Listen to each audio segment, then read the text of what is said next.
pour moi, la Silicon Valley de la crypto, c'est la Dubaï. Ah ouais, carrément. Quand j'ai une idée, viens, on fait un réseau social et tout.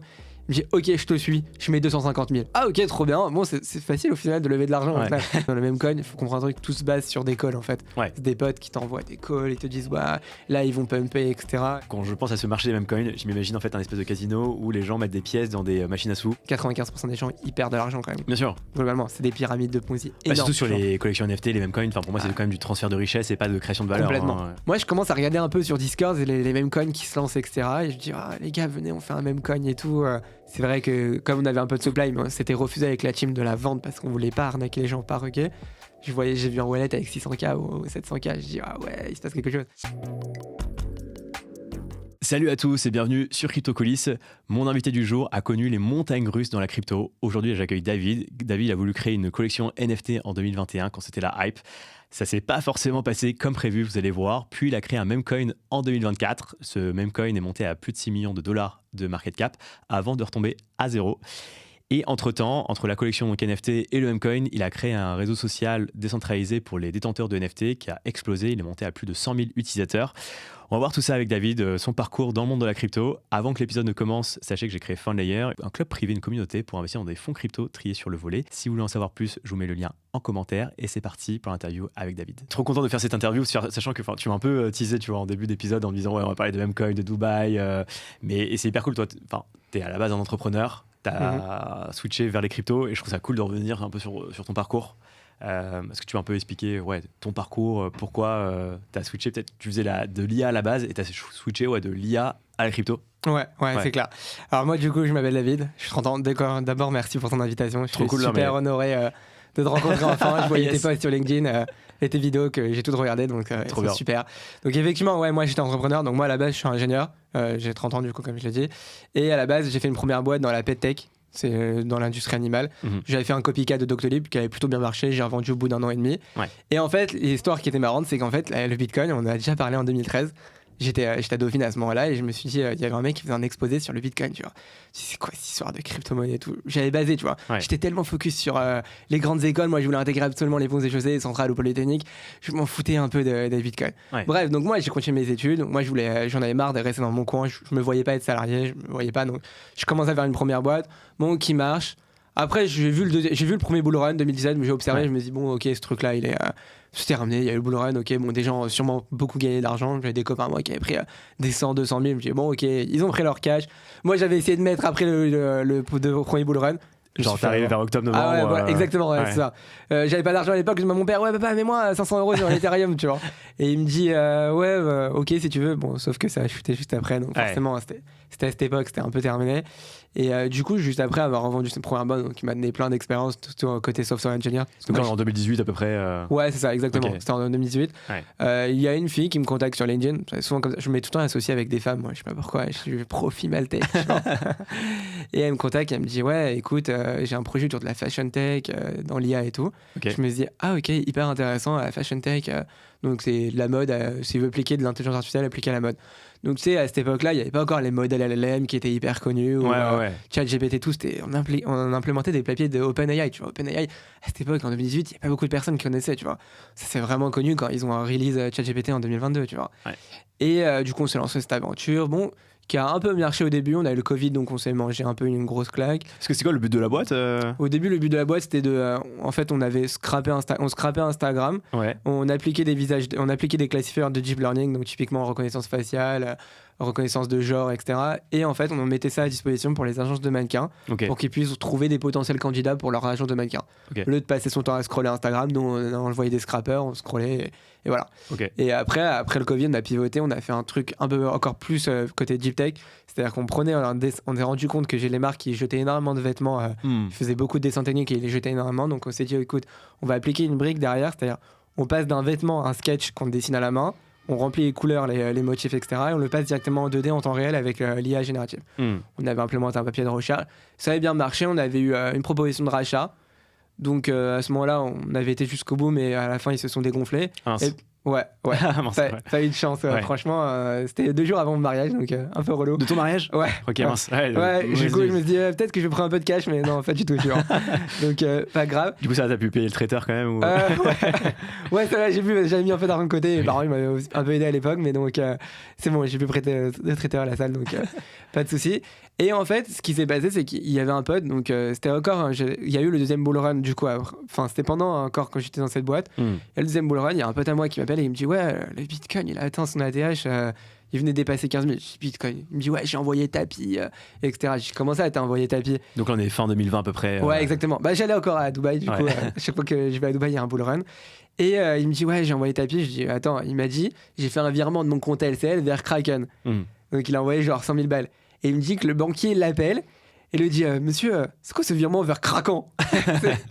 Genre Kraken, il pensait Kraken, tu vois. Et il dit, j'espère que vous mettez pas dans la crypto-monnaie.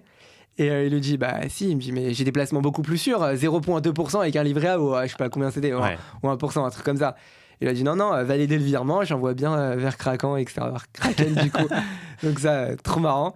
Et du coup, il m'a envoyé chaque jour, Papa Noël m'a récompensé ce mois-ci, tu vois. Parce que ça montait chaque jour, je voyais 15 000, après 20 000, 30 000 et tout. Et lui, il était trop content, il faisait son fois 1.5, 2, 3. Et là, moi, à ce moment-là, je me dis, putain, chaque jour, je me disais, ça monte, il faut que je mette. Donc en fait, ça, c'est typiquement le problème des gens, c'est qu'on met quand c'est haut. Le cerveau humain, en fait, il est vraiment connecté pour ça. Il te dit, il a du mal à mettre quand c'est tout en bas, parce qu'on se dit, putain, la crypto, c'est mort. À chaque fois qu'on se dit qu'il y a un down de 15-20%, on dit, c'est mort, ça y est, c'est terminé. Mais en fait, il faut savoir qu'il y a d'énormes acteurs derrière qui remettent des grosses sommes qui profitent en fait de ce dip pour remettre de l'argent. Donc en fait, le truc qu'il faut faire, c'est toujours mettre quand c'est bas, quoi. Bah oui. Mais il faut y croire. Y croire. Moi, j'avais pas d'expérience, du coup, je mettais et je voyais que ça dipait, donc je retirais. Donc je perdais à chaque fois de la somme. Bref, on continue sur le bull run. Il y a un autre pote à moi qui a aussi un gros bail qui me dit, ouais, ça va être le race des altcoins. Je dis, c'est quoi ça, altcoin? Je comprenais rien, tu vois. En 2021, 2022. Non, ouais, 2020. Et je comprenais rien, tu vois. Et j'ai dit, ok, d'accord. J'écoutais à moitié, etc. Et après, il y a eu les altcoins. Mes potes, ils commencent à me parler sur la blockchain Binance. Ouais, il y a des shitcoins qui se lancent, etc. Je dis, mais c'est quoi cette histoire? Il me dit, ouais, on a pris de l'argent et tout dessus. Je commence à m'y intéresser, mais c'est encore la phase down. Après, tu as eu les NFT qui sont arrivés juste après. Moi, j'étais encore dans cette deuxième boîte. Un autre pote encore à moi m'appelle et me dit, ouais, on a un autre pote à nous, du coup, qu'on connaissait. Il a fait 1 million avec des loups. Des loups. Ah, des NFT loups. Des NFT loups. Moi, je voyais les Bored Ape. Je dis, bon, ok, ils ont fait leur singe.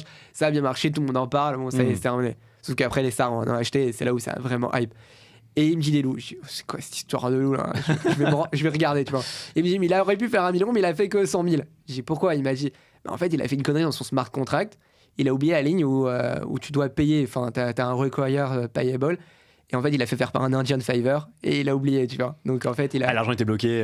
Non, en fait, t'as un mec quand il a minté, quand il a lancé le mint, il y a un mec qui a regardé le smart contract et qui l'a vu qu'en fait, il manquait cette ligne-là. Donc en fait, tu pouvais minter sans payer. En fait, il y avait son front où il demandait à payer. En fait, il suffit juste d'envoyer la transaction dans la blockchain et hop, t'avais ton loup, tu vois. Donc en fait, il y a plein de gens qui ont créé ce NFT sans que lui touche de l'argent. Totalement. Donc il s'est assis sur 1 million, tu vois. Donc moi, à cette époque-là, je me dis, mais attends, trop parce bien. Qu'un mec a oublié une ligne de code, quoi. Voilà, un Indien qui a pris sur Fiverr, donc comme quoi l'importance de maîtriser la tech, tu vois. Et mon pote, il me dit, ouais, viens, on lance une collection NFT et tout. C'est de l'or en barre, cette histoire et tout. C'est vrai qu'à ce moment-là, tu sais, t'as eu plusieurs phases. T'as eu les pixel art avec les CryptoPunks. Après, t'as eu beaucoup d'animaux avec les... T'as eu les loups, les singes, ça a été les apes, parce que ape, c'est rentré bien dans la crypto. Et t'as eu toutes les variantes d'animaux. Lui, il a fait les loups, il y a eu les lions, il y a eu un peu de tout. Et du coup, on s'est dit avec mon pote, ouais, viens, on lance un truc. Donc moi, je me mets à fond pendant 2 mois sur la blockchain et derrière, je veux tout comprendre, les smart contracts. Parce que toi, de base, t'es développeur. Et t'avais jamais codé sur du langage blockchain, genre Solidity ou autre. Ouais, tout à fait. En fait, je suis software engineer, du coup, c'est le terme exact. C'est-à-dire que à chaque fois, c'est CEO des boîtes, donc toute la tech, je maîtrise. Et j'avais jamais fait du coup de Solidity, etc. Mais en fait, normalement, c'est assez simple, tu vois. Et à cette époque-là, il n'y avait pas aussi les modèles LM qui peuvent t'aider à te faire ton smart contract. Oui, c'est ça. Maintenant, tu demandes à ChatGPT, il te fait 2-3 lignes de code. C'est très, très efficace. J'en ai refait récemment et c'est très, très efficace. Il faut quand même surveiller ou dîner, mais c'est quand même assez efficace. Donc, je continue avec cette histoire de loup. Donc, ok, on veut faire notre collection NFT, on s'associe avec des potes et tout. Sauf que il y avait mon autre pote, du coup, qui avait fait un algorithme lui avec Binance pour. En fait, lui, il a remarqué un truc, c'est qu'à chaque fois qu'une crypto montait, 2 secondes après, ça dumpait, tu vois. Dès qu'elle a été release sur Binance, dès qu'il y avait le listing. C'est la fameuse époque aussi un peu des pump and dump. Il y a des groupes privés en gros où les gens disaient un peu à l'avance on va pumper ce token. Et après des gens qui arrivaient, après les gens qui étaient un peu à l'origine de ce pump ressortaient et le truc exactement. Exactement. Ce qu'on rappelle est une arnaque. Hein. C'est un putain de rug. C'est un rug. Ça veut dire que tu pars avec l'argent des gens en fait. Tu te sers de ça. Et du coup, lui, il bossait sur un algo de dump. Du coup, il s'est rendu compte qu'il y a ça. Donc, il s'est dit, OK, je vais shorter et je vais acheter ça. Bon, il était à fond dedans, etc. Il s'est dit, bon, la collection NFT. Sauf qu'à cette époque-là, en fait, on est arrivé dans la phase où, genre, les célébrités, elles commençaient tous à poster pour les NFT. Je vois Maître Gims qui commence à poster des loups, des singes qui avaient un peu trop mangé. Donc, je voyais tous les stars qui postaient dessus parce que forcément, ils prenaient leur cacheton derrière. Je pense qu'à cette époque-là, ils se rendaient pas trop compte de la pyramide de Ponzi qu'ils étaient en train de créer, tu vois. Ouais, et en fait, c'était très mainstream entre guillemets parce que c'était joli, quoi. Enfin, c'est-à-dire que comme c'est des images et tout, ça, voilà, c'est pas, je sais pas, un investissement structuré. Non, là, tu t'achètes dans une image, dans un JPEG qui est joli. Enfin, il y a vraiment il y avait une frénésie et les gens se rendaient pas trop compte, quoi. Ouais. Tout le monde commençait à dire, les NFT, c'est incroyable. T'as la propriété sur la blockchain et tout, alors que personne comprenait rien à la blockchain. Enfin, il y en a sûrement certains qui étaient aguerris, mais il y en a beaucoup qui comprenaient rien. Ils se disaient, c'est sympa d'avoir ça, bref. Et du coup, nous on arrive à cette période-là, donc forcément il nous fallait du cash. Donc on était vraiment dans la phase où c'était des créas toutes simples. C'était vraiment comme des singes tout simplement, des JPEG tout simplement. Donc il m'a représenté un autre pote qui s'est dit ok, je vous mets 100K. Finalement, 100K pour lancer la collection. 100K pour lancer la collection. C'est quoi comme collection d'ailleurs? On voulait faire des bébés. Des bébés? Ouais, j'adore les bébés. Moi, j'ai une petite fille, donc j'adore les bébés. Et voilà, on s'est dit, on va faire des bébés. Des faux bébés, j'imagine, pas des vrais. Des faux bébés, genre avec des chapeaux. Tu sais, c'était la mode de Squid Game, donc on a fait un bébé avec Squid Game. Enfin, on avait fait un peu des trucs trop sympas, tu vois. On avait fait la collection et tout. Moi, j'avais fait le contrat. C'était en fait, c'était très simple pour faire une collection. Il fallait faire juste les premiers assets, les chapeaux, la tête et tout. Après, tu faisais un petit algo mix and match. Et tu te faisais les 10 000 images. Enfin, si tu faisais 10 000 pièces dans ta collection. Ouais, ça recomposait. Ouais, ça recomposait exactement. Donc, tu avais beaucoup de loupés, mais à la fin, tu faisais une sélection un peu manuelle. Et après, tu faisais ton petit contrat derrière. Donc, c'était assez simple. Sauf qu'il nous fallait de l'argent pour lancer la collection. Et c'est intéressant d'ailleurs, il fallait de l'argent. Pour quelle raison? Pour incentiver les gens, tu vois, à créer un peu cet effet boule de neige. C'était quoi un peu le. C'était plutôt faire que du marketing. Marketing, ouais, ça. C'est-à-dire que tu appelles les influx. Il y a eu une phase. Moi, quand mon pote avait lancé Hello, il m'a dit les influx, il y avait personne dessus. Limite, les gens, ils me suppliaient de leur passer genre $100 pour mettre un post. Maintenant, les posts d'influx, ça peut monter à des dizaines de millions d'euros, des dizaines de milliers d'euros, excuse-moi. Tu vois, c'est n'importe quoi. Comme tu l'as dit dans notre épisode, il y a le terme influx voleur. Franchement, il prend son terme, il prend vraiment son sens dans la crypto. Parce que les mecs, ils acceptent absolument tout, tu vois. Et surtout, souvent, ils le disent pas non plus. Ouais, complètement. Bien sûr. Après, je t'explique après sur les mêmes coins comment c'est encore plus une escroquerie. Donc, il nous fallait ce cash-là. Mais en fait, en attendant. En fait, la tendance était déjà passée à une autre chose. C'était des dessins 3D faits par des designers de Disney, des trucs comme ça. Donc, il fallait faire un dessin hyper quali. Donc, nous, notre collection poubelle. Vous l'avez lancé quand même ou pas du tout? Non, on ne l'avait même pas lancé en fait. Moi, j'étais hyper formateur pour moi parce que j'ai maîtrisé toute la tech. Je voyais un peu tout, mais on l'a même pas lancé. Tu vois. Ça a pris combien de temps d'ailleurs pour. Franchement, moi pour la tech, je me suis formé rapidement, en quelques jours, quelques semaines, même si je faisais des trucs à côté. Mais je me suis quand même assez formé assez vite. Je suis assez autodidacte sur ça.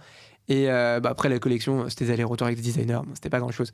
Et après, tu as eu la phase où tu as eu des très beaux graphiques. Je sais pas si tu te souviens, là-bas, il y a eu une des collections faites par Disney, enfin des designers Disney, ils disaient sans arrêt ça. Et après, donc moi, le mec qui voulait mettre de l'argent, du coup qui est devenu après un de mes associés, il m'a dit non, moi j'investis pas dans ça, y est, la hype elle est morte. Parce qu'en fait dans la crypto, en fait, faut savoir un truc, tout va extrêmement vite en fait. 6 jours dans le Web 3, c'est 6 mois dans le mode normal. Les mecs ils sont trop forts, que ce soit tech, marketing, ils sont vraiment très très très forts. Tu peux pas les dépasser en fait, t'as le monde entier en concurrence. Bon voilà, c'est dur de pénétrer dans ce milieu-là. Il y a quand même une grosse barrière à l'entrée, même si tu l'as franchi. On peut croire que c'est facile et que des gens ont fait des centaines de millions rapidement, etc. Mais il y a quand même beaucoup de choses à comprendre derrière. Et derrière en fait, dans la crypto, même s'il y a des gens qui gagnent beaucoup d'argent, franchement, je dirais qu'entre 90 et 90% des gens, 95% des gens, ils perdent de l'argent quand même. Bien sûr. Globalement, c'est des pyramides de Ponzi énormes. Surtout sur les collections NFT, les mêmes coins. Enfin, pour moi, c'est quand même du transfert de richesse et pas de création de valeur. Complètement d'accord. Donc après, il y a eu les mints, il y a eu l'après, c'était avec les artistes célèbres. Donc il y a eu avec Edgar Plains, il y a eu avec Takashi Murakami, donc Clonix avec Artefact du coup, qui ont après revendu leur boîte à Nike, qui ont fait un véritable carnage. Les Clonix de Takashi Murakami, ça a été... Je sais plus combien ils l'ont vendu, hein, mais à Nike, mais c'était en centaines de millions d'euros. Même plus, ouais. Même plus, ouais. Apparemment, j'ai entendu dire c'était plutôt le milliard. Hein. Ok, après, c'est fou. Je crois que les chiffres sont un peu mis sous le tapis, mais de toute façon, après Nike a fait une opération, ils ont régénéré après 300-400 millions dessus. Bon, ils sont pas encore bénéfices, mais bon, c'est Nike, donc c'est pas grave. Ouais. Et donc, vous n'avez pas lancé la collection NFT. Ouais. Et après, en fait, moi, ça m'a permis, en fait, à chaque fois, moi, je te dis, à chaque fois que tu as un fail ou un truc qui se fait pas, ça donne de nouvelles opportunités pour faire quelque chose d'encore plus grand. Carrément. C'est à chaque fois ça dans mes expériences, quelque chose comme ça. Donc, je construis à chaque fois mon chemin, moi, dans ma vie, et à chaque fois, je me dis, je rencontre de nouvelles personnes. Ouais. Je me suis toujours plaint, moi, il y a quelques années, je connais pas les bonnes personnes, j'ai des très bonnes skills, mais j'ai pas le bon réseau, tu vois. Et petit à petit, je me rends compte qu'en fait, je l'ai construit petit à petit, et c'est cool.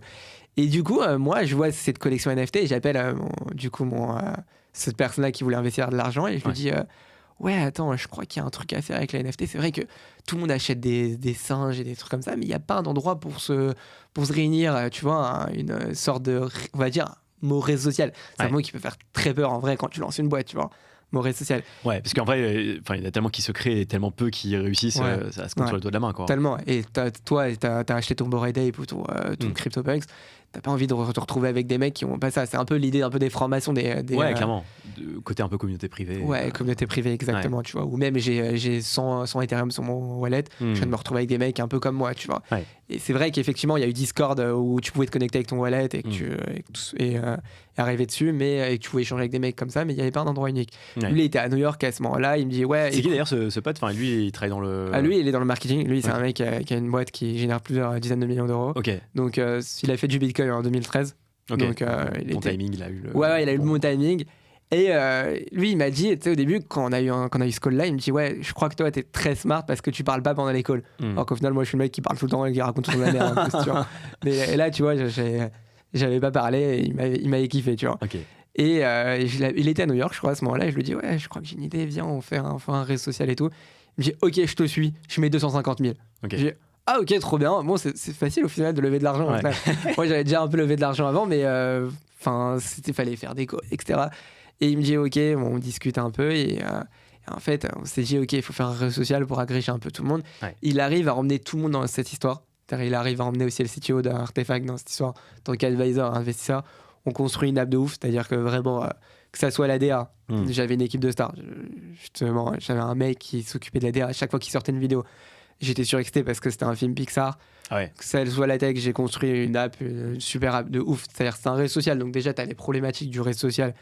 Il faut que ça soit connecté à la blockchain. En plus, connecté à la blockchain, c'est-à-dire réseau social, il faut que ça monte en charge et que ça marche bien. Ouais. Et en plus, le design, il fallait que ça soit un peu joli, il faut que ça respecte les codes du Web3. Et surtout, nous, il fallait un moyen quand même de pénétrer dans le monde du Web3. Et lui, je trouve, mon associé, il a eu une idée, il s'est dit, ok, on va acheter 3 CloneX et on va brander toute la communication de ClubX, du coup, l'application Club, avec le mot X, ça fait toujours Web3, tu vois. En mode, c'est un spin-off de Clonix. Ouais, un peu, ouais. Je pense qu'au final, on se l'est pas vraiment avoué au début, mais peut-être que c'était ça. On a tellement.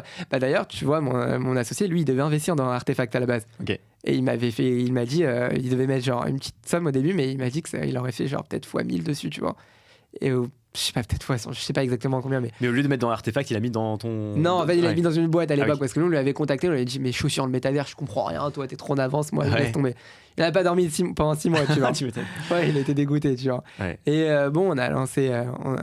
Il fallait quand même connaître les codes du Web3, donc il achète 3 CloneX au plus haut, évidemment. Ouais. Donc, je crois qu'on les avait achetés 15 ou 20 Ethereum chacun, donc un bordel. Ouais, ça pique. Je crois qu'ils sont à même pas un Ethereum là maintenant, ou 0.5, encore pire. Ouais. Donc, on avait acheté ça, et surtout, en fait, mon associé à l'époque, il m'a dit, c'était l'époque de mon mariage, il me dit tiens, je te l'offre pour ton cadeau de mariage. J'ai dit trop cool, j'ai un CloneX pour mon cadeau de mariage et tout. On commence à se faire ses photos de profil et tout. Il dit ouais, on continue à rebuilder, même si c'est le bear market, du coup on était pas repassé un bear market. Ouais. On a buildé, donc on a construit une super com. Franchement, l'équipe communication, l'équipe marketing et tout, ils ont fait des trucs de ouf. Parce que vous étiez combien dans l'équipe à peu près Je pense qu'on est monté à une dizaine, tu vois. Ok. Sur le budget de $250 000.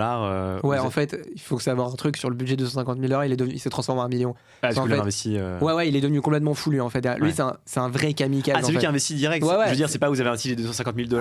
Non, c'est un vrai kamikaze. Lui, quand il a une idée, genre une fois, il m'a raconté un truc. Il voulait rencontrer absolument un mec. Le mec lui répondait pas. Il a réussi à forcer en envoyant genre quelques dizaines de milliers d'euros pour avoir le rendez-vous. Tu vois. Genre c'est un vrai kamikaze, genre quand il croit un truc il va à fond, tu vois. Donc sur ça j'admire ça, tu vois. C'est parce qu'il n'y a pas beaucoup de gens qui prennent autant de risques. Ouais, lui il a une phrase qui me dit tout le temps, c'est no risk no magic, tu vois. Donc on a buildé l'app, franchement comme de ouf, on a ramené vraiment beaucoup de monde, tu vois, sur la plateforme. On a commencé par une phase de bêta, on faisait un peu un système de whitelist avec des collections, etc. Après franchement ils ont fait une très belle com, on a vraiment montré aux gens qu'on c'était l'époque du farming, c'est-à-dire les gens, on leur a montré qu'il fallait farmer, il fallait poster, il fallait liker, etc.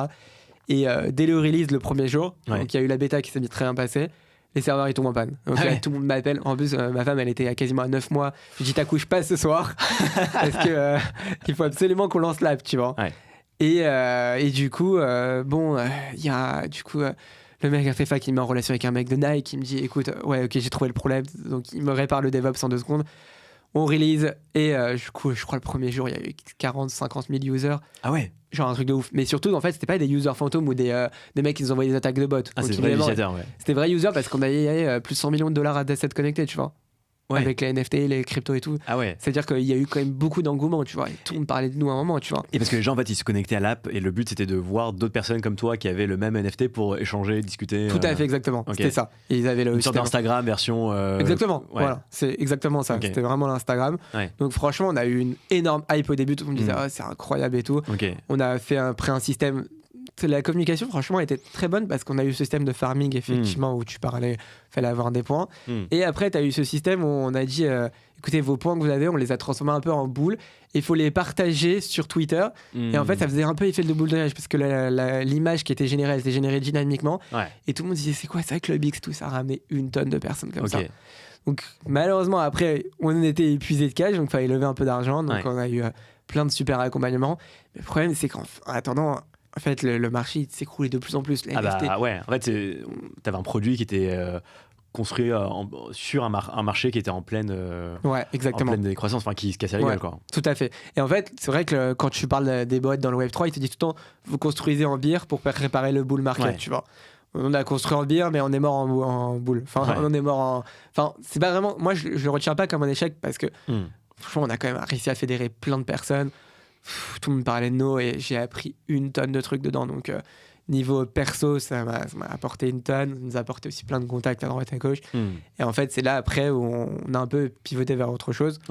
En fait, on s'est rendu compte, tu vois, que... Et d'ailleurs, tu dis que vous avez pivoté, vous avez arrêté ClubX ou Ouais, en fait, on a dû arrêter parce que mon associé, il m'a dit qu'il brûlait beaucoup trop d'argent, ce que je peux comprendre. Hein. Il y avait une équipe à payer un tiers qui coûtait des talents. Il y avait quand même pas mal de choses à payer. Il me disait, ça me rapporte pas d'argent.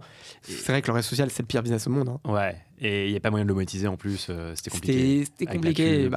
C'est vrai qu'il y avait, quand tu vois PumFun maintenant, c'est vrai qu'on s'est dit, on aurait dû faire la même chose, tu vois. Ouais, mais bon. Ouais, bon, voilà. J'ai pas de boule de cristal, j'ai une boule de cristal, ça serait différent, tu vois. Mais voilà. Mais par contre, on s'est rendu compte d'un truc, c'est que tu vois, quand il y a eu le PP, là, ce même coin, on s'est rendu compte, tu sais, que moi, mon Twitter, il est très configuré sur la crypto, tu vois. Tu sais, que Twitter, c'est un algorithme, il te configure par rapport à ce que t'aimes, par rapport à tes likes, enfin, c'est des algorithmes assez puissants. Et moi, je voyais un peu PP, mais je le voyais pas trop. Et je voyais sur Clubix qu'on me parlait de PP. Moi, je me dis, c'est quoi ce truc-là? Et j'en achète, je fais un tout petit peu d'argent parce que je revends juste après, évidemment, parce que je me dis que c'est quoi ce truc là. Mais en même temps, je comprends, tu vois, t'as fait 1x2, x4, tu te dis qu'est-ce qui me dit que le truc à faire après 1x100, j'en sais rien. Ouais, complètement, mais tu sais pas. C'est le problème d'aujourd'hui. Et c'est marrant comment le cerveau humain aussi est câblé, plutôt de se dire j'ai fait 1x4, c'est trop bien, c'est putain, j'ai loupé le x100, quoi. Ah, mais complètement. Mais ça, c'est l'histoire de magie, ça. C'est dans ça. Et on se dit, il y a eu c'était l'époque, je crois que c'était genre vers juillet, août 2023, je crois. Et on s'est dit, ok, il y a pas mal de choses qui se passent autour des memcoins et tout. Il y a eu le Dog with Hat. Je voyais un mec qui a posté sur Twitter, parce qu'il était à Miami, il montre une photo en Lamborghini, il me dit, si mes enfants me diraient que je suis plus mi-quart grâce à $1000 que j'ai investi dans un chien avec un chapeau. Je crois qu'il me croirait pas. Le mec, il montre sa Lamborghini, son rythme de vie, je crois, et son wallet. Et tu vois Twitter, t'as l'impression que tout le monde est multimillionnaire en crypto. Je vois des mecs à plus de 2 millions. Je dis, oh là, c'est quoi ça? Et en fait, on a eu cette idée, je me dis, je commence à chauffer mon équipe, je dis, ouais, moi je commence à regarder un peu sur Discord les mêmes coins qui se lancent, etc. Et je dis, les gars, venez, on fait un même coin et tout. Personne n'est chaud au début. Ils me disent, ouais, arrêtez de me saouler avec ton histoire. Web3, c'est moi, j'ai un peu perdu d'argent avec ClubX. Me saoule pas avec tes histoires. Je dis, ouais, mais vraiment, regardez. Moi, je leur montre que je trade un peu dessus et je dis, ouais, regardez, il y a des trucs marrants et tout à faire et tout. J'arrive à les chauffer, je rechauffe la même équipe du coup qui était sur ClubX. Donc, que ce soit la DA, la communication, tout le monde. Enfin, on avait remis les mêmes profils, tu vois, quasiment. Modulo, 1 ou 2 personnes, tu vois. Et du coup, on lance notre coin. Moi, il fallait que je me reforme à Solana parce que moi, j'étais à fond sur Ethereum. Bon, il n'y avait pas grand-chose. Solana, c'était vraiment une blockchain. C'est vrai que j'adore cette blockchain parce que déjà, les fees, elles sont pas chères. Et voilà, c'est beaucoup plus simple. Bon, ils ont une le langage, c'est quoi? C'est du Rust, donc c'est du Rust, ouais, mais ils ont fait toutes les libs en TypeScript. Donc forcément, un développeur lambda, il peut réussir facilement. Il y a besoin de librairies, mais il fallait quand même se former. Il fallait se former un peu à la tokenomics. Moi, j'avais jamais lancé de coin. Enfin, ce qui est un peu différent, il faut lancer avec une tokenomics. Donc c'était un peu différent. Et du coup, on a fait un branding. Donc phase, tu sais, quand tu lances un projet, t'as toujours la phase où t'es super excité. Bien sûr. Je dormais pas, j'étais trop content parce que en plus c'était pendant la phase de Noël dernier. Trop content. Il y avait combien de temps d'écart entre du coup la collection NFT et le même coin? Il y a eu quoi, 2 ans, 2-3 ans? Ouais, 1 an et demi, je dirais. Quand même, ouais. Non, ouais, quasiment 2 ans en vrai. Non, t'as raison, ouais, c'est plutôt 2 ans quand même. Donc là, tu lances.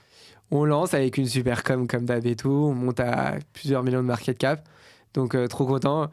Mais en fait, déjà, nous, on a, en fait, comment ça marche quand tu lances? Déjà, tu mines des tokens, tu les mets sur une pool de liquidité avec un peu d'argent à la base, et après, c'est les gens qui les gens. Voilà, exactement. Et après, le market cap, il monte, etc. Nous, on est monté à plusieurs millions de market cap. On a été contactés par des gros market makers. Donc, en fait, ces mecs-là, il faut comprendre, c'est des Russes, comme par exemple Godbit, si je peux prononcer, mais on va dire. De réputation, j'ai l'impression que c'est. Ouais, c'est très bancal. Donc eux, ils nous envoient un message sur notre Twitter. Ils disent, ouais, les gars, on peut vous faire monter votre coin à 100 millions, 1 milliard de market cap. En fait, dans le même coin, t'as pas de business model. En fait, c'est soit tu rug et que tu voles les gens, soit au final, t'as un peu de token par la team qui a été rétribuée ou tu investis dans le marketing, tu gagnes un peu d'argent. Mais au final, globalement, c'est du rug des gens. Enfin, c'est ça où c'est très grave en fait. C'est qu'il n'y a pas de moyen de monétiser. Il y a des gens qui ont fait, par exemple, le Dog Wivat a monétisé avec, je crois qu'ils avaient fait avec une tasse de café ou des trucs comme ça. Et voilà, en fait, t'as juste pas de business model. Oui, parce que derrière, il n'y a pas d'utilité. Enfin, le token n'a pas une utilité en soi. Mais ça ne sert strictement à rien, en final. T'as bien vu l'exemple du petit jeune là, sur PumpFun qui a lancé son coin. Il avait 12 ans et il a fait un gros dos à tout le monde. Ouais, je rug avec votre argent. Et après, toute la communauté, elle se dit, ah non, tu vas pas rug avec notre argent. Et ils ont fait monter à 60 millions de market cap. Et voilà. Et l'histoire est partie d'ailleurs complètement en cacahuète. J'avais fait un post LinkedIn là-dessus. C'est-à-dire que la famille a été. Ils ont retrouvé la famille, ils ont commencé à menacer la famille. Enfin, le truc est parti beaucoup trop loin. Ils ont même fait des mêmes coins autour de la famille en fait. C'est ça. Donc c'est parti totalement cacahuète. Mais attends, mais j'ai vu sur PumpFun des mecs qui s'enfermaient dans des cages, des femmes qui se faisaient attacher, mais juste parce que le live streaming. Là d'ailleurs, ils viennent de le disable, ils viennent de l'enlever le live streaming. Donc voilà, je remonte juste du coup en arrière, c'est discrétion. Donc on a lancé notre code, donc voilà, Godbit nous contacte. Donc eux, ils nous disent, ouais, on va vous faire un market maker. Donc eux, c'est très simple parce qu'ils font. Nous, on était surexcités, on s'est dit, Godbit, c'est un truc de fou et tout. En fait, on savait pas que c'était juste des énormes scammers en fait. Enfin, je pense qu'ils sont à l'origine des plus gros coins. Je pense Weave et tout, je pense qu'ils sont derrière. Mais d'ailleurs, il y en a qui disent, j'ai un pote qu'à moi, il m'a dit que PumpFun, c'était Godbit qui est derrière. Mais moi, j'ai vu que c'était plutôt un mec qui s'appelait Alon Cohen, mais je sais pas si c'est vrai ou pas. Enfin, dans la crypto, c'est jamais vraiment les vraies personnes. Et du coup, on arrive à ce moment-là et on se dit, on est sur Hyper XT, ils vont nous faire le market et tout. En fait, typiquement, ils te demandent un peu de supply et ils vont faire monter ou pas artificiellement. Donc, ce qui est pas ouf au final. Et du coup, après, eux, finalement, ils ont rien fait du tout. Ils devaient nous faire un listing sur CoinMarketCap, ils ont pris de l'argent, ils nous ont rien fait du tout. Ok, ils ont carrément arnaqué. Ouais, ils ont totalement arnaqué. Au final, après le coin, tous les whales, elles sont barrés, donc il est mort. Et voilà, ça nous a fait quand même une super expérience dans le même coin. Après, voilà, moi, à titre perso, je commençais un peu à traiter, j'ai envoyé plein qui montaient, etc. J'ai loupé malheureusement les whiffs, j'avais des potes. En fait, dans le même coin, il faut comprendre que tout se base sur des calls en fait. C'est des potes qui t'envoient des calls, ils te disent là ils vont pumper, etc. Et en fait, voilà, si tu gagnes de l'argent un peu virtuellement comme ça, quoi. En fait. C'est vraiment, faut être là early et c'est que du, entre guillemets, délit d'initié, j'allais dire. Mais c'est exactement ça, c'est du délit d'initié version 3.0. Ce qui est totalement interdit, le délit d'initié. C'est, tu vois, les boîtes, les mecs dans les M&A, etc., ils sont hyper réprimandés, justement, parce que ces mecs-là, ils pourraient connaître du délit d'initié. Et ils sont réprimandés, sauf que dans le Web3, c'est le Far West. La blockchain, c'est le Far West, donc forcément. Parce que c'est pas régulé, mais. Ouais, c'est pas régulé. Tu vois, donc. Et donc, vous avez la collection, donc elle est montée à combien? Après, elle est redescendue à 0? Ouais, en termes de market cap, il faut comprendre un truc. Les gens, c'est vrai qu'ils regardent beaucoup les prix, mais en fait, les prix, t'as 0 ou 1, 0, 0, 0, 0. Ça dépend. En fait, ça va dépendre de l'argent que tu vas mettre et de la quantité de tokens qu'on va mettre. On a mis, je crois, 11 milliards de tokens qu'on avait mis. Ouais. Mais la market cap, elle est montée à combien? Elle est montée à, je crois, 5-6 millions. Donc, ce qui était plutôt pas mal. Sachant que 99% s'arrête à 100K, même pas avant 100K, on va dire. Donc, c'est pas mal. Bon, nous, on avait l'ambition de monter 1 milliard. Donc, on voulait absolument faire un truc comme Doc ou Ivan. Et c'était vraiment notre ambition. Bon, on n'a pas réussi, mais au moins, ça nous a fait une super expérience. Et à l'issue de ça, moi, après, j'ai continué à trader. Il y a eu plein de plateformes, tu sais, comme Photon, Bullix, qui permettaient un peu de trader. En fait, le problème vraiment du Memecoin, c'est que les mecs, ils se barrent direct avec la supply. Donc, il faut mettre des stop-loss, tu vois. Dire, OK, si c'est à moins de 20%, je vends tout, tu vois. Donc, c'est vrai que les plateformes comme ça, ils permettent de faire ça. Après, t'as PumpFund qui est arrivé. PumpFund, c'est vrai que moi, quand j'ai lancé mon coin, il n'y avait pas encore PumpFund. Il n'y avait pas encore PumpFund. On rappelle un PumpFund, donc c'est une plateforme qui permet de créer des memecoins, mais vraiment en 5 clics, quoi. C'est-à-dire que tu mets le nom, l'image de ton memecoin, la supply, donc le nombre de jetons en circulation. Tu fais lancer et hop, tu lances ton memecoin. Donc, tu aurais des milliers, dizaines de milliers qui sont créés tous les jours, c'est hallucinant. Ouais, en fait, quand tu vas sur la plateforme, c'est un sacré bordel parce que toutes les 2 secondes, il y a des coins qui sont créés parce que tu as tout le monde entier. D'ailleurs, justement, PumpFund voulait bannir l'Inde. Je sais pas si t'avais vu, c'était assez marrant. Ils voulaient bannir tous les IP qui viennent d'Inde. Pourquoi? Je sais pas, j'ai l'impression qu'ils se sont dit qu'il y avait trop de toutes petites cognes qui montaient pas et que ça leur polluait un peu la plateforme. Mais il faut pas négliger la plateforme, la communauté indienne et tout, parce que c'est une super communauté. Et même s'il y en a qui ont des gros wallets, il y en a beaucoup qui ont des petits wallets, faut pas les négliger parce qu'ils peuvent faire pump un projet, donc faut jamais les négliger. Et du coup, moi, à mon époque, c'est vrai qu'il fallait quand même lancer un petit algo. Nous, on avait fait le choix aussi d'airdropper toute la communauté, donc il fallait faire un algorithme. Je me souviens, j'avais pas dormi de la nuit pour airdropper toute la communauté, envoyer les transactions en bulk, donc j'ai envoyé 100 transactions d'un coup pour envoyer toutes les coins comme ça, parce qu'on voulait faire un peu la stratégie de banque. Et voilà, après PumpFund est arrivé, ils ont un peu changé un peu la donne. Donc effectivement, comme tu l'as dit, n'importe qui peut créer un coin maintenant. Vous allez sur PumpFund, vous mettez le nom. D'ailleurs, j'ai un copain, il me croyait pas. Je dis attends, viens, je te montre. Tu sais, on avait vu le scandale de PG. Il y a plein de coins qui sont lancés autour de PG. Il dit mais attends, tu connais un autre scandale? Et il me dit ouais, attends, non, je sais plus c'était quoi de mémoire. Je crois que c'était lié avec une autre star américaine parce qu'il y a eu pas mal de viols autour de PG, mais il voulait me faire ça. Je dis regarde, c'est ça. Regarde, on a déjà minté le coin. Après, t'achètes un peu de supply, toi, en fait, quand tu l'as minté, et dès que ça atteint 69K de market cap, ou 64, en fait, c'est comme un réseau social, hein, tu promues ça, et ton coin, il est promu sur une pool de liquidité Radium, et après, les gens peuvent le trader à plus grande échelle. Donc, en fait, c'est un peu l'emploi embryonnaire que nous, on arrivait directement, on mettait notre pool de liquidité à Radium. Donc, voilà, on arrivait à ce moment-là. Mais voilà, ça nous a donné quand même une super skills, super opportunité. J'estime pas que c'est un fail parce que on a quand même appris plein de choses. Même si on n'est pas sorti avec de l'argent, on a quand même appris plein de choses. Et voilà, moi, je retiens... Les expériences faites, c'est quand vraiment tu as lancé un truc et que là, tu as eu trois achats. Tu vois. On a eu un cas une fois, on avait lancé. Juste après, genre, je me souviens, il y a eu un smart contract qui est lancé. C'était un mélange entre des NFT et des tokens normaux. Donc, un peu des tokens comme ce que je faisais. Et on s'est dit, c'est un nouveau truc. Il y avait une boîte qui s'appelait Pandora qui avait lancé. Il faut vite lancer. On s'était donné en une semaine non-stop. On a lancé le truc. Carnage, ça n'a pas plu du tout. Le marché était down. Tu vois. Et on était dégoûtés à mort. Et là, on s'est dit, ok, la Web3, ça suffit. Là. Après, bon, c'est vrai que en fait, je pense qu'il y a beaucoup. En fait, on voit souvent que les acteurs, enfin les projets qui marchent, mais en vrai, il y a tellement qui se lancent que. Complètement. Mais c'est pareil, même que ce soit le Web3 ou dans la vraie vie. Tu vas sur LinkedIn, moi j'ai un copain, il me dit chaque matin, je vais sur LinkedIn, on me mettre une petite angoisse. Ça me fait du bien de mettre une petite angoisse, tu vois, lui, a levé tant et tout. Et tu dis, ah ouais, putain, ok, tout le monde réussit dans la vie et tout. C'est ça. Et au final, tu vois pas les centaines de millions à côté. Tu vois pas la majorité silencieuse. Qui galèrent, et c'est un peu dommage. Tu vois. Et toi, tu penses quoi alors de ce marché des memecoins? Enfin, tu l'as tradé ou tu t'es dit, en fait, si j'ai pas d'informations, un peu d'inside information, ça ne sert à rien parce qu'en vrai, je vais juste perdre de l'argent. Ouais, j'ai un peu fait les deux. J'ai eu des cas où j'ai eu des informations. Donc, j'ai eu des cas où j'ai eu des informations et que, au final, J'avais fait x3 x4, j'avais pas revendu, donc c'est revenu à l'état initial. Donc trop dégoûté, on m'avait filé des trucs. J'avais même fait une fois des x100, des trucs comme ça. Il y a une fois, j'étais parti, j'avais fait un x100 une fois, on m'avait filé l'information. Je dis non, on va monter à x1000, je vends rien, je reviens à 0. Je reviens quasiment à 0. Donc j'ai eu ce cas-là où on m'a donné des calls.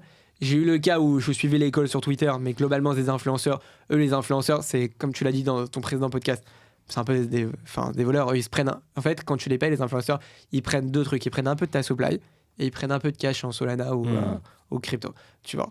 Après, pas tous, hein, mais c'est vrai qu'il y a pas tous, mais il y a eu beaucoup qui font ça. Donc en fait, ils vont envoyer à leur communauté, allez acheter ça.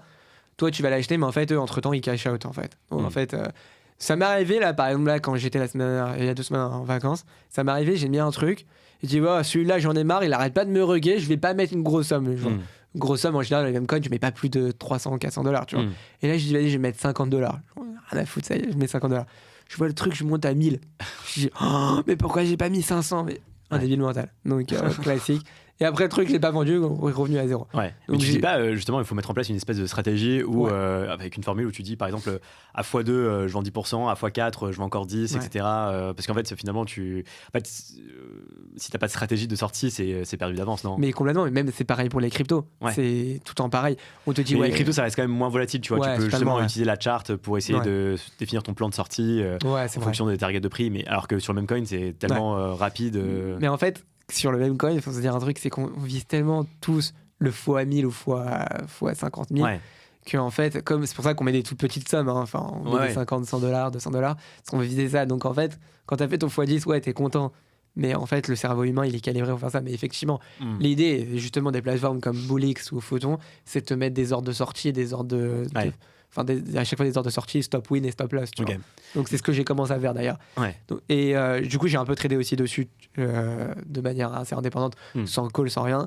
Parce que sur Bullix, tu vois tous les coins qui sont listés, que ce soit même coin ou shitcoin ou n'importe quoi. J'ai essayé, j'ai eu des trades gagnants, j'ai des trades perdants. Globalement, tout me drogue. Globalement, en fait. Mais c'est vrai que, pour moi, je sais pas, quand je pense à ce marché des mêmes coins, je m'imagine en fait un espèce de casino où les gens mettent des pièces dans des machines à sous. Et, parce que dans des casinos, tu vois, tu as des machines à sous, quand tu mets une pièce, tu peux gagner 1 million.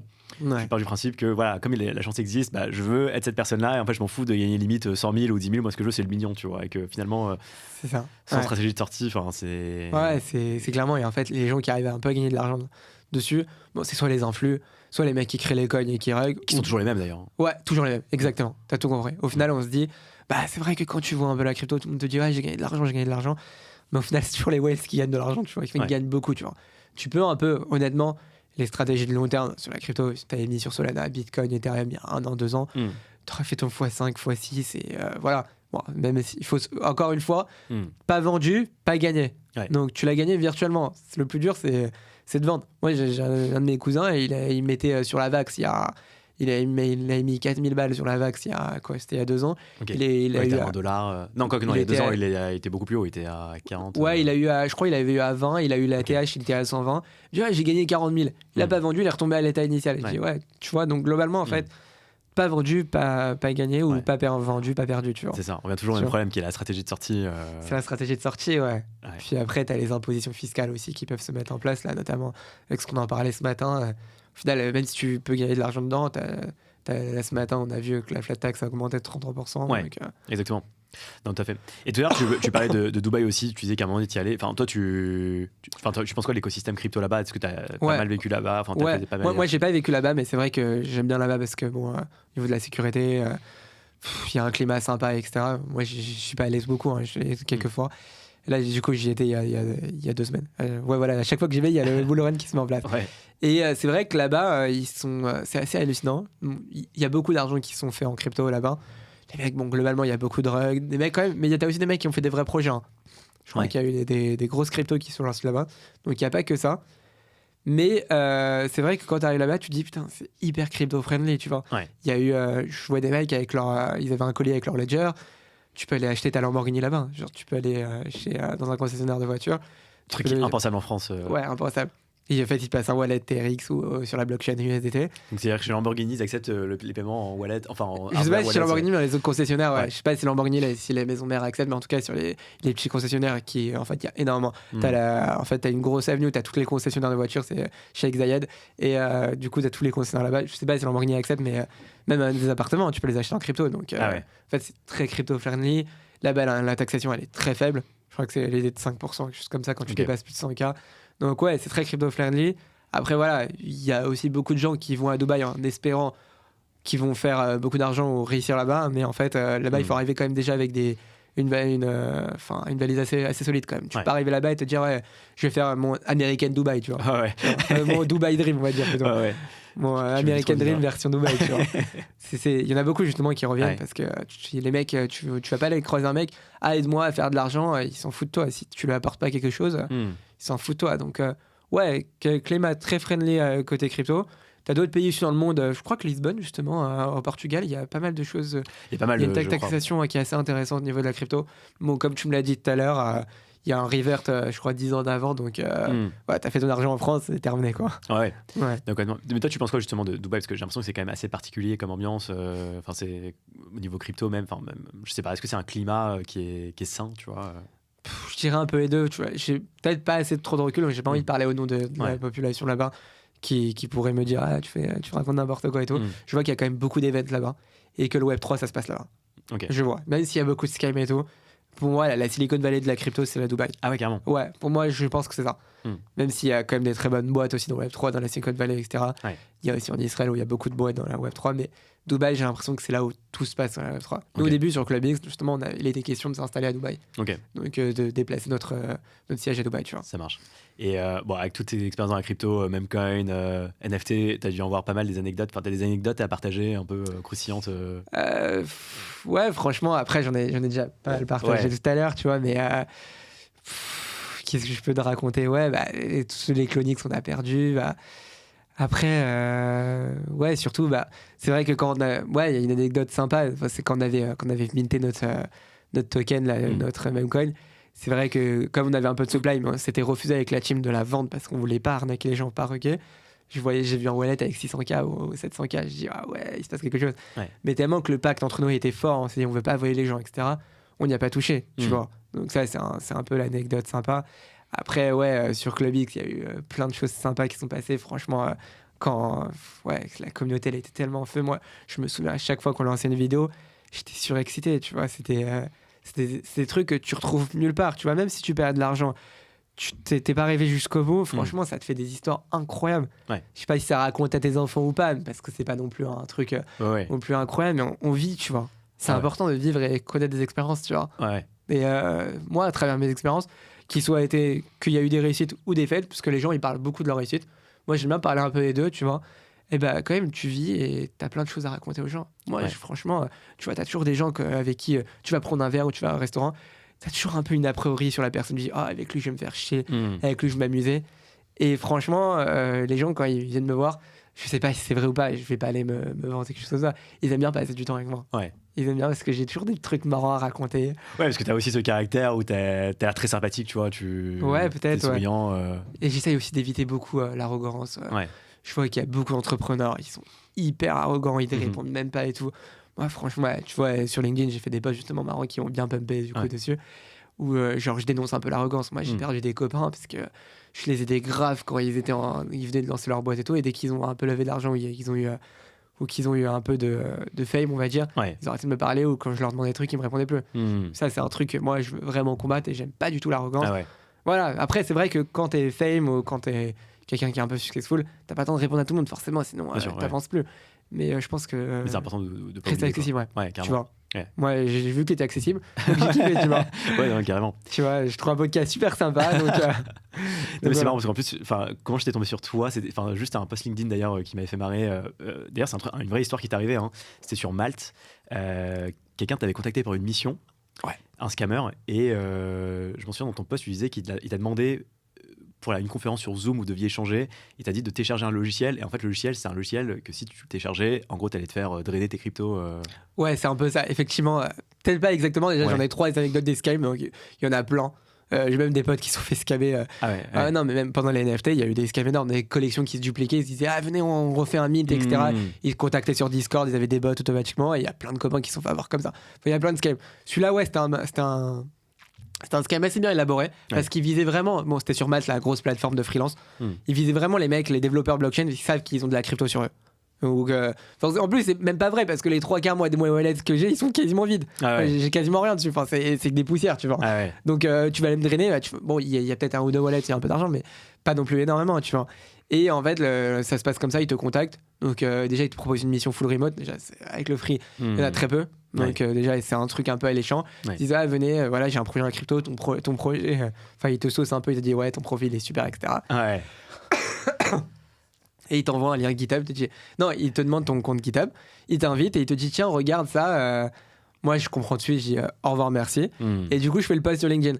Donc en fait moi c'est l'anecdote qui est marrante, c'est qu'en fait j'ai même pas cloné le repo, j'avais compris tout de suite qu'il y avait un scam, et j'ai posté cette anecdote sur LinkedIn. Je me dis bon on va rigoler parce que ma femme elle m'a dit tiens il faut que tu sois un peu visible sur les réseaux, etc. Je pense que t'as raison, elle est très dans l'humain, etc. Elle me dit il faut que tu sois visible, même si c'était personne la plus performante en tech, il faut que tu sois visible, tu vois. Et je poste, et en fait, il y a plein de gens qui m'ont contacté, qui me disent oh là là, je me suis fait drainer mon wallet et tout. Moi, je ne savais pas à la base que c'était un scam pour wallet, mais je l'ai supposé. Et plein de gens qui m'ont dit c'est comment il s'appelle, la personne qui t'a contacté, etc. Et en fait, il y en a plein qui se sont fait avoir. Il y en a plein. J'avais aussi eu l'exemple aussi sur Twitter il y a 2-3 mois, un mec qui me sympathise et tout. Ils se mettent la pastille bleue sur Twitter parce qu'ils l'ont payé 10 balles. 10 balles par mois. Il se sympathise, il a un peu de followers et tout. Il te dit et j'adore ce que tu fais et tout. Bon, il te sauce comme d'habitude. Etc. Il me dit t'aimerais bien tester, j'ai bossé entre communautés de dev, il me dit j'ai bossé sur un soft, tu aimerais bien l'essayer un jeu et tout. Il te dit et après il t'envoie le truc et il va aller en fait il va parcourir tout ton ordi, le truc, il va chercher toutes les clés, il va les envoyer. Donc classique. Et là encore j'en ai vu un autre là que je suis tombé sur Twitter, celui-là c'est pas moi qui me suis fait avoir, enfin pas avoir du coup, c'était un mec, il y a donc globalement sur PumpFun, comme tu l'as dit, il y a des trucs qui sortent toutes les secondes, tu vois. Donc effectivement, avec des bons bots, moi il y a une tonne de potes qui viennent me dire fais-moi un bot dans la crypto. Mais et j'ai essayé plein de trucs, je te raconterai juste après. Et du coup tu vas toi sur ChatGPT, fais-moi un bot crypto, t'es un peu dev, tu sais un peu exécuter le truc, tu vois ça. Sauf qu'en fait le modèle LM de ChatGPT, il va aller scroller GitHub et le premier lien, en fait il y a c'était un repo qu'un mec a fait. Ça envoie une requête à son API au mec. Ça te demande de mettre du coup ta clé privée. Et en fait, ça t'envoie la clé privée en fait. Et au lieu de pumper et dumper du coup avec le pump fun, ça envoie ta clé privée et ça va drainer ton wallet. Parce qu'en fait, le mec il a créé un GPT personnalisé que tu utilises, et quand tu l'utilises, ça draine la clé. Non, même pas en fait. Même toi, tu vas aller faire ta query LLM sur ChatGPT. Il va aller scroller le web parce qu'à la recherche d'un bot pour la pump fun, il va trouver le premier lien GitHub et il va te l'envoyer. Tiens, copie-moi ce code-là. Toi, tu vas le copier comme un bourricot parce que tu comprends rien et que t'as pas vu le code. Et en fait, ça va juste envoyer requête HTTP.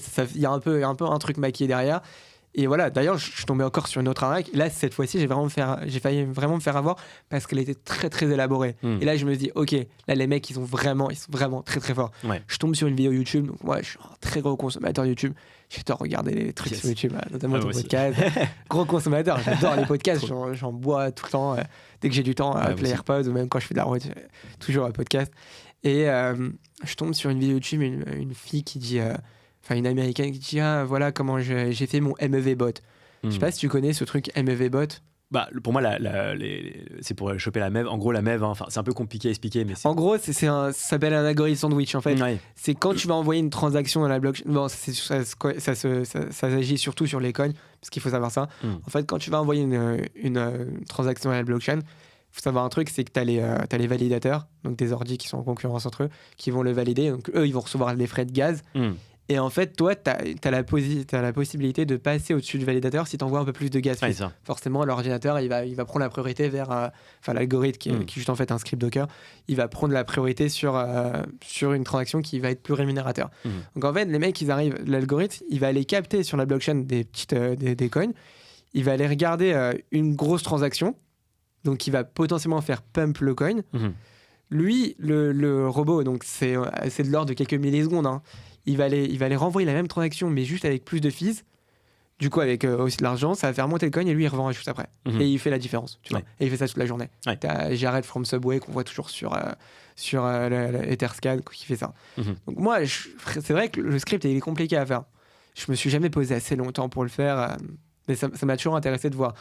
Comment il m'a dit, viens, on essaye de voir comment ça marche, etc. Et je tombe sur cette vidéo YouTube d'une fille qui dit, voilà, j'ai mis le code Solidity et tout. Je commence à le regarder, le code. Je dis, ok, il est intéressant, mais sauf qu'il y a 2 lignes que je comprends pas, tu vois. Elle me parle il y a 2 lignes, il te dit API key, API. Je dis, mais qu'est-ce qu'elle raconte? On est dans la blockchain. Qu'est-ce que tu vas aller faire? Tu peux pas faire une requête à l'extérieur, t'es cloisonné. Et en fait, je comprends, je lis, j'essaie de décortiquer. En fait, elle a mis de la cryptage sur les 2 clés. C'est en fait son wallet qui était maquillé derrière. Et quand tu les décodes, tu retombes sur son wallet. Et en fait, évidemment, il fallait mettre de l'argent sur le bot. Et en fait, l'argent était immédiatement envoyé chez elle. Ok. Donc, c'est fou. Ouais. Très, très bien fait. Franchement, celui-là, il était très bien fait. Surtout qu'en fait, il s'adresse à une communauté de tech. C'est-à-dire que les mecs, tu t'adresses à des devs aussi derrière. Des mecs qui savent comment faire. Tu te dis, tu fais un peu de Solidity, tu vas l'exécuter, tu vas aller sur Remix. Hop. En plus, elle te fait le tuto bien fait. Elle te dit, va sur Remix, mets un peu d'argent et tu vas gagner. Et des mecs, en plus, des commentaires, te disent, j'ai gagné 0.5 Ethereum aujourd'hui, j'ai gagné 2 Ethereum. Toi, tu dis, oh là là, je suis tombé peut-être sur quelque chose là. Genre, j'ai ma martingale, tu vois. Le truc, c'est déjà, si elle le propose en ligne, de façon publique, c'est qu'il y a un problème. Ouais, complètement. Ouais. C'est pourquoi le ferait. Tu trouveras jamais un MEV bot qui est fonctionnel, qui fait ça. Mais il y a plein de gens qui font des MEV bots. J'ai vu un mec sur Instagram, un Rabin des Bois, je crois qu'il s'en sert. Je sais pas s'il est fonctionnel, mais il met sans arrêt sur Instagram. Je regarde, ça me fait triper. Donc, il y a plein de mecs qui ont leur MEV bot, donc, évidemment, qui gagnent des bénéfices dessus. Mais si tout le monde l'a, en fait, il est plus efficace. Là, tu vois. Ça. Donc, c'est un peu une boîte noire, ce truc-là. Tu sais jamais ça. C'est un peu comme le market making, finalement, au bout d'un moment, quand il y en a trop, le marché est efficient, entre guillemets, mais complètement. Mais c'est vrai que, il y a pas longtemps, j'ai fait une interview du CTO de Ledger, et moi, ce que j'en retiens aujourd'hui, quand même, c'est qu'il faut avoir le minimum, quand même, sur des hot wallets, et c'est d'avoir maximum sur du cold storage, sur des hardware wallets, peu importe. Complètement, parce que tu as tellement de risques aujourd'hui, c'est fou. Parfois, c'est un pote qui me disait, il a fait une conférence. Enfin, il avait un call prévu à quelqu'un et en fait la personne en question lui dit t'es où, t'es en retard, t'es chiant, il se connaissait pas, télécharge cette version de Zoom. Et en fait, alors qu'il travaille dans la crypto, tu vois, il a téléchargé, il s'est fait drainer son toilette. Très encore. Et c'est un truc qui arrive assez fréquemment, et je pense que le meilleur truc maintenant c'est d'éviter au maximum d'avoir des fonds. Pour moi, le hot wallet limite c'est un wallet de test sur lequel t'as quasiment pas grand chose, parce que sinon le risque il est trop important. C'est sûr, tu vas pas connecter ton hot wallet, enfin ta clé Ledger, enfin ton wallet hardware sur des trucs un peu partout, tu vois. Effectivement, moi je trouve que c'est une très bonne recommandation. Tu mets des fonds avec lesquels tu peux trader, des fonds que t'es totalement prêt à perdre. Ça, il faut vraiment avoir ça en tête. Tu mets de l'argent dans la même coin, dans un coin qui vient de lancer. Tu te dis bon, ok, je mets, on verra bien. Et à travers, t'as ton wallet hardware du coup qui est bien ficelé. Faut pas trop perdre les mots par contre. Et voilà. Mais où tu gardes tes sous principaux. Et, voilà, je pense que c'est la bonne démarche, tu vois. Écoute David, c'est trop cool d'avoir échangé. Merci. Je sais pas, est-ce que tu as un mot de la fin, un moment carte blanche là pour la fin? Non, j'espère juste que les gens vont kiffer, qu'ils vont kiffer mes anecdotes sympas et que voilà, ça leur donnera aussi de lancer peut-être l'opportunité de lancer des projets. Et voilà, moi je veux juste aider les gens, leur expliquer un peu ce que j'ai fait et voilà. Et que se dire qu'aussi il y a beaucoup de choses sur Internet, beaucoup de choses fake. Donc il faut pas trop se dire qu'on voit par exemple que ce soit sur Twitter des mecs qui mettent leur wallet en screenshot. Il y a des mecs qui exhibent des trains de vie énormes, alors que c'est totalement du fake. Il y a plein de fake dans ça. Bien sûr. Donc voilà, avec les réseaux sociaux, c'est vrai que il y a beaucoup de choses comme ça. Il y a un peu une distorsion là, une vision un peu biaisée de la réalité, quoi. Complètement. Complètement. Et d'ailleurs, c'est très inquiétant pour la génération future. Moi, je vois mal à ma fille expliquer que la vie, c'est pas avoir une Patek Philippe et aller en Lamborghini à je sais pas où, tu vois. C'est totalement n'importe quoi, tu vois. Complètement. Ce sera le mot de la fin. Merci beaucoup. Voilà. Merci à toi. C'était cool.